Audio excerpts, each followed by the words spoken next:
This radio was built by G.W. Green and Sons and originally would have sported a Philips radio mechanism. By the time it got to me, it had none of that. By the time I got around to fixing it, it was almost 10 years later.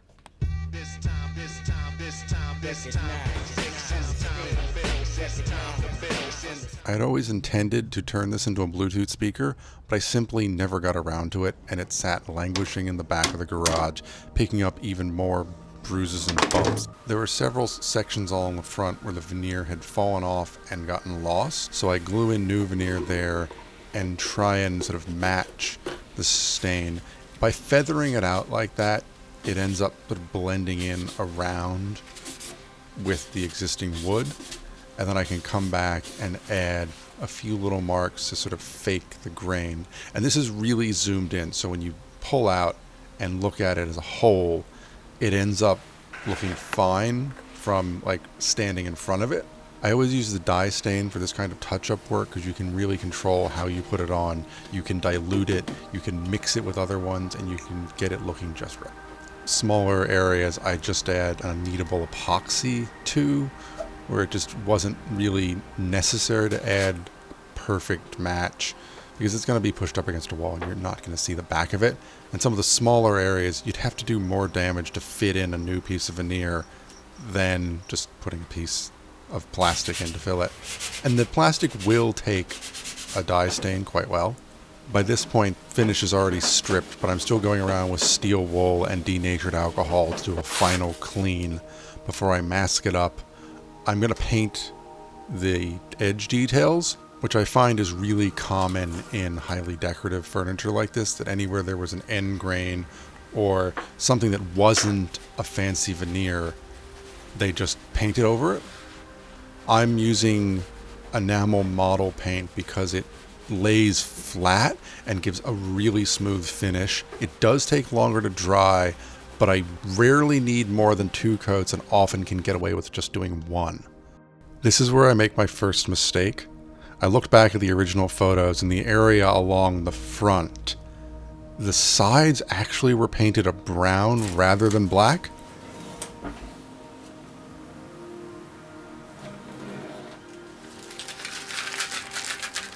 I ended up using 3 different kinds of stains to get it looking just right. A thinned out Jara dye stain on the inset details. The side walnut chevrons get a water-based maple colored stain. The actual walnut stain that brand sells comes out looking far too red for actual walnut. Natural walnut has a very desaturated look to it. The front section gets the lightest stain that I have, just something to give it a little bit of contrast and pop the grain.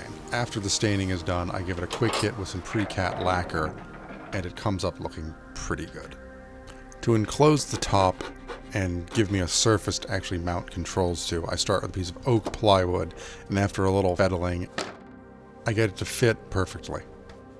So I've decided to stain this a lot lighter than you'd think given all the other wood, but it's inside the case, and I didn't want the area that you have to go use to be too dark. The amplifier that I'm using for the Bluetooth comes with a wiring kit, and I had to figure out some way to mount those. I ended up using a sheet of aluminium, which if it was a more modern machine would look appropriate, but this has an Art Deco theme. So I glue the aluminium to a piece of plywood to give it some thickness, and then I glue a decorative veneer on top of that to give me something that sort of matches the rest of the machine.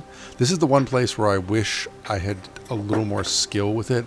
I would love to have incorporated that chevron design from the side on this control panel, but I had to settle for just a plain piece of some kind of dark timber. I'm not exactly sure what it is. The router that fits my router table is broken, so I'm doing it a bit sketchily. Never do this.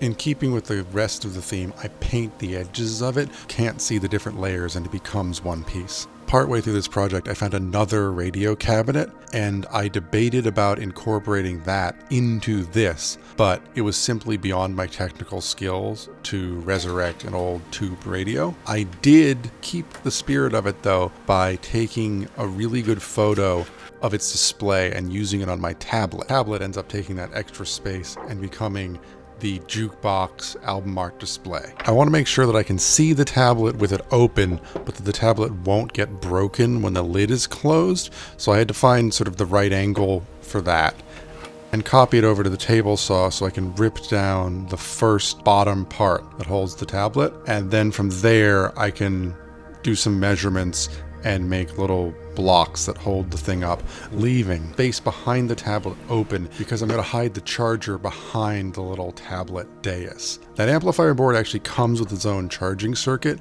but it doesn't output enough power to charge a tablet. So I have dowel centers on the underside of this, and when you give it a big push, it leaves a mark so you can then drill holes. This part is going to be removable.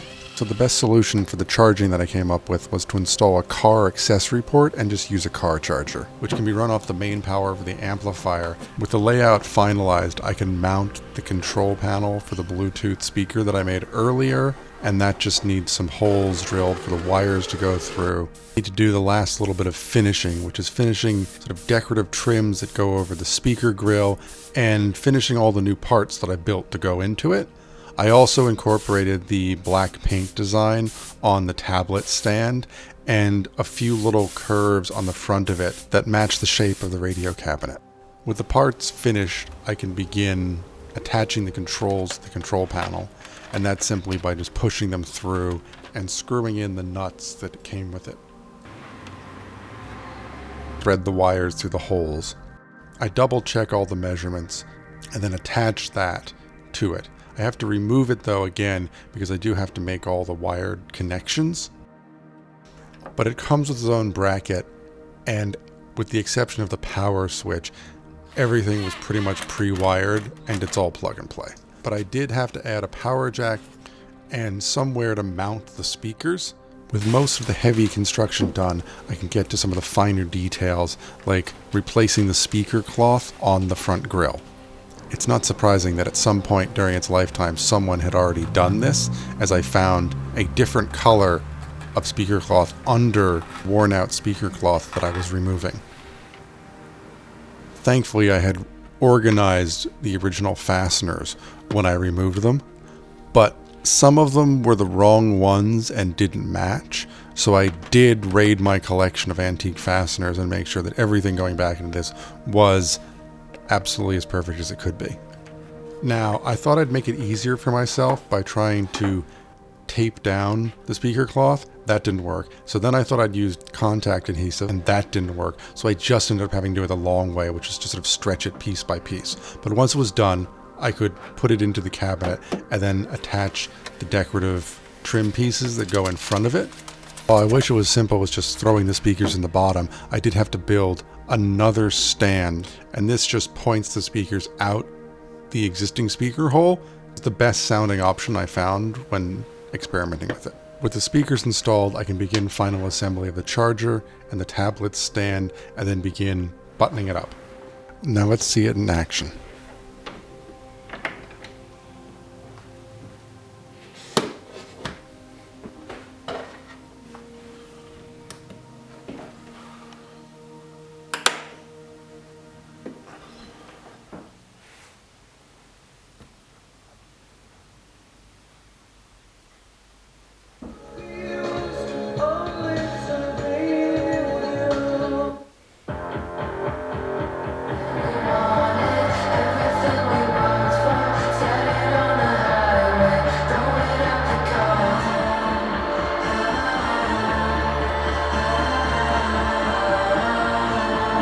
And thanks for watching.